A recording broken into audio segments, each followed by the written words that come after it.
you said sometimes people are asleep and it takes a lot to wake them up, and I had one of my first sponsors would always yell at me, always.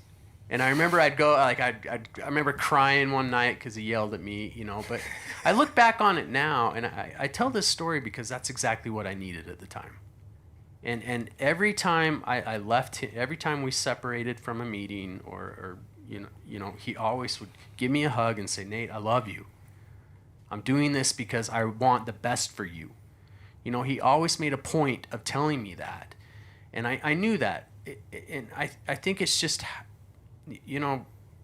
sometimes the approach has to be rough. It has to be blunt and it's going to sting. Mm-hmm. And a compassionate person sticks it out and makes kind of, they stick that struggle out. They're in the struggle.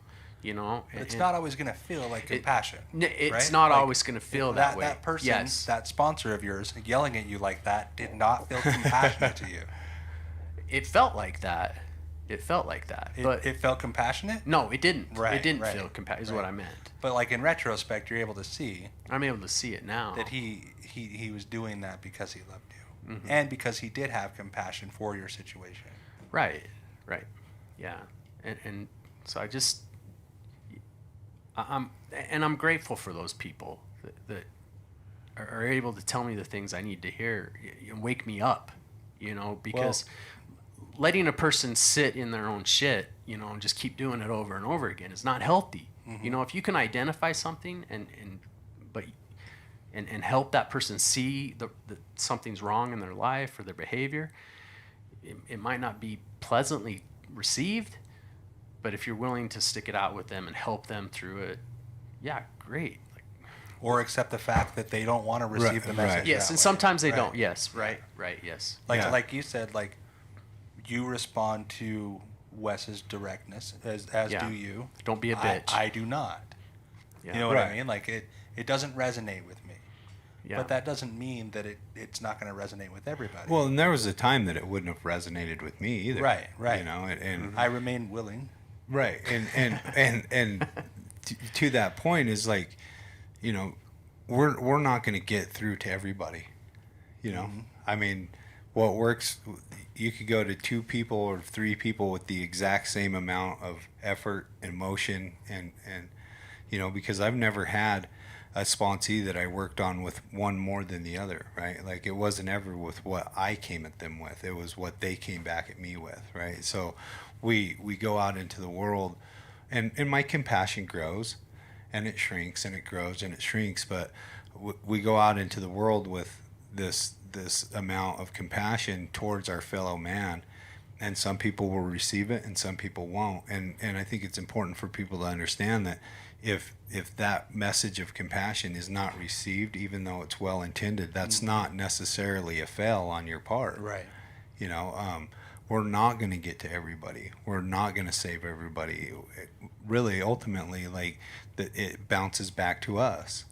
The amount of compassion that we put out there and the amount of understanding that we try to give to the world based on our ability to see illness, right? Like, I can recognize illness because I am a sick person, mm-hmm. right?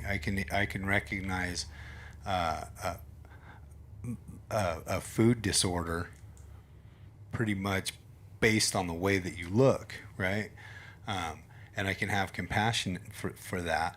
Doesn't necessarily mean that that's going to be received, and that does not by any means mean that I should stop trying to share that message at all, mm-hmm. or stop trying to help other people, because that's all we have.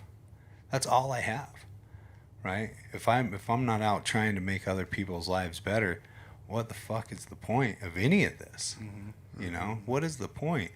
I don't do well alone. Right. Yeah. I need you guys, right? I need you guys when I fall, and I need other people to give this stuff away to. Faux show. For sure. Right? Mm-hmm. I think compassion is an action as much as anything, right? Mm-hmm. And it doesn't necessarily have to produce any result. It comes from a place where I see you right? What is that? Namaste. The light in me acknowledges the light in you. Right. Yeah. Right. That's compassion. That's the ability to recognize the wounded for being wounded. Wow, you're fucking hurt. You know, and then be the cheerleader on the sideline watching the game. Go team. Right. Go team. Right? Bring the water, whatever, but they got to play the game. Right. Yeah. Very, very well put. Like, you can be the cheerleader, but they're the ones that have to play the game. Yeah. It kind of comes back to what Nate was saying. Yeah, for sure. Yeah. For sure. Yeah.